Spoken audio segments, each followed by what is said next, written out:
Hello, আমাদের আজকের recipe Mughlai chicken. তো মুগলাই চিকেন বানানোর জন্য আমাদের লাগছে 700 গ্রাম চিকেন, 1 কাপ টক দই, এরপরে দিয়ে দিচ্ছি 1 teaspoon Kashmiri red chilli powder আর 1 টিস্পুন হলুদ গুঁড়ো আর নুন। দিচ্ছি জিঞ্জার গার্লিক পেস্ট, আদা রসুন বাটা 2 টেবিল স্পুন, 1 টেবিল স্পুন লেবুর রস বা ভালো করে মাখিয়ে নিচ্ছি। এরপর আমি এটাকে 3 ঘন্টার জন্য রেস্টে রেখে দেব। এরপরে সাদা তেল গরম করে তার মধ্যে দিয়ে দিচ্ছি 2 কাপ কুচি করে নেওয়া পেঁয়াজ।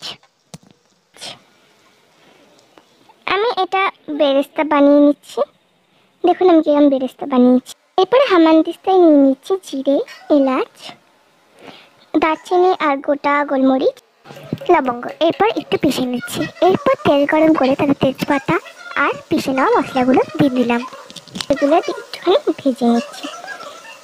এরপরে আমাদের চিকেনটা 3 ঘন্টা রেস্টে রাখা হয়ে গেছে, আমি সেটাকে নিয়ে এসেছি।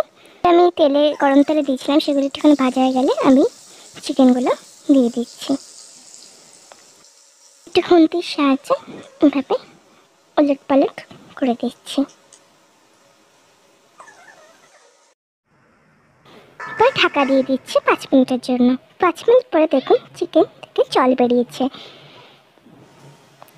এরপর একটা তাওয়ায় দিয়ে দিচ্ছি 2টো শুকনো লঙ্কা চিড়ে, দিচ্ছি 1 টেবিল স্পুন ধনে জিরে গুঁড়ো। এরপর টেলে নেওয়া হয়ে গেলে আমি টেলে নেওয়া মশলাটাকে চিকেনের ওপর দিয়ে দিচ্ছি।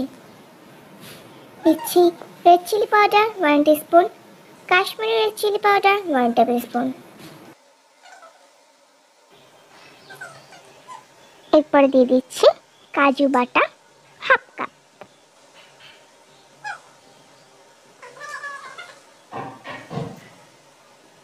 ভালো করে মিশিয়ে নিচ্ছি সব কিছু। যে পেঁয়াজ আমি বেরেস্তা করে রেখেছিলাম সেটা এবার দিয়ে দিলাম।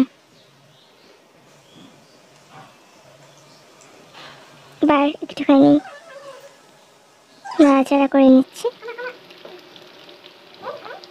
দিচ্ছি স্বাদ মতো নুন, দিচ্ছি 1/2 কাপ ফ্রেশ ক্রিম। ভালো করে মিশিয়ে নিচ্ছি। আমার মোগলাই চিকেন প্রায় হয়ে এসছে। আমি এর মধ্যে শাহি গরম মশলা 1 টেবিল স্পুন ছড়িয়ে নিয়ে এবার আমরা নামিয়ে নেব। আমাদের মোগলাই চিকেনটা তৈরি হয়ে গেছে।